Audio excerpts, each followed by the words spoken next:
Welcome to Magical Stories for Kids. The Ugly Duckling. How beautiful the countryside was.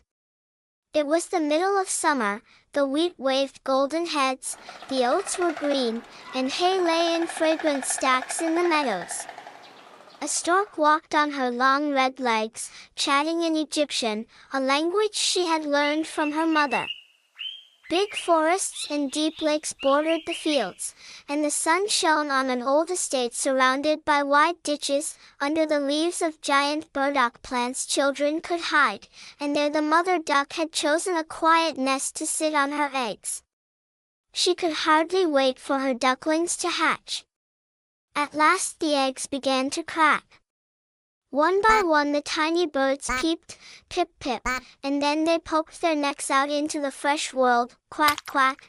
They cried merrily, and the mother watched them under the green leaves.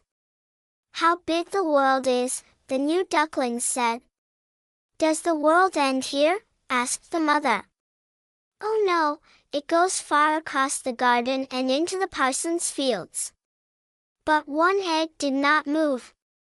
It was so late in hatching that the mother grew impatient. When the last, large egg finally cracked, out came a very big, ugly chick. The mother was surprised and said, "What a huge duckling! He looks nothing like us. Maybe he is a turkey egg." She worried he would not like the water. The next day the sun shone, and the mother took her brood to the pond. Splash! She jumped in, and each duckling paddled after her. They swam quickly and happily, even the awkward gray duckling.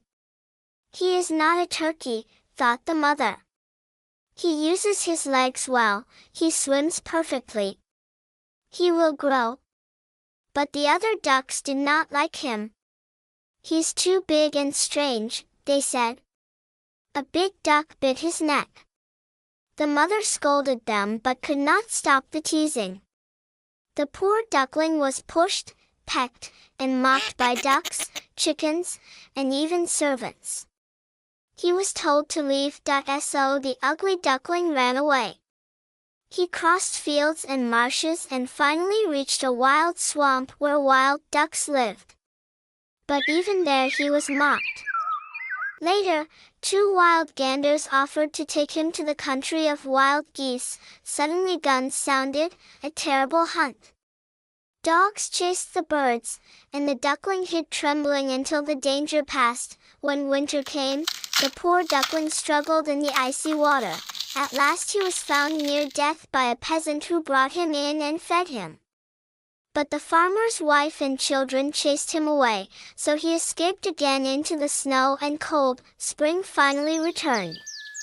The sun grew warm, flowers opened, and the duckling, now strong, flew to a beautiful garden where 3 magnificent white swans swam. He watched them with longing.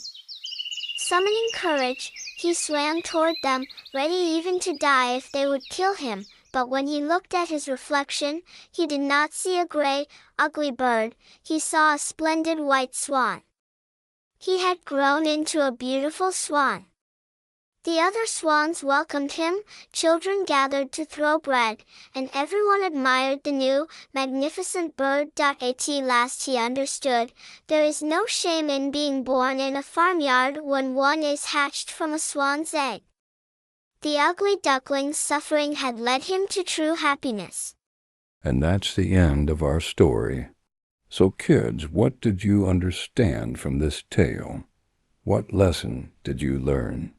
Tell us in the comments, and don't forget to come back for another magical adventure with magical stories for kids.